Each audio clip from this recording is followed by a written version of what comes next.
మనిషికి కావాల్సింది ఆస్తులు, అంతస్తులు కాదు. అనుబంధాలు, ఆత్మీయతలు. ఆస్తులు కరిగినా బ్రతకవచ్చు. కానీ అనుబంధాలు దూరమైతే జీవించగలమా? నువ్వు కావాలి అనుకున్నప్పుడు ఏదీ రాదు. నీకు రావాలి అని రాసిపెట్టింది ఏదీ ఆగదు. రాలేదు అని కుంగిపోకు. అలాగే వచ్చిందని పొంగిపోకు. జరిగే అన్నీ కర్మలో భాగమని గుర్తించు. చెప్పులు లేవు అని ఏడిసేవాడికి కాళ్ళు లేనివాడు కనిపిస్తే గాని అర్థమవలేదట. వాడు ఎంత అదృష్టవంతుడో అని. అందరము అంతే. ఉన్నదాని గురించి సంతోషపడకుండా లేని దానికోసం ఏడుస్తూ ఉంటాం. కర్మ అనేది మంచిదైనప్పుడు దాని పరిణామం చెడ్డదై అవకాశమే లేదు. మంచి కోరికతో కార్యం చేపట్టే వారికి ఫలితం గురించి చింత ఎందుకు?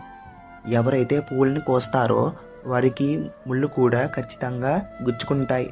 ఎందుకంటే సుగంధం అనేది వారి చేతుల్లోనే ఉండిపోతుంది.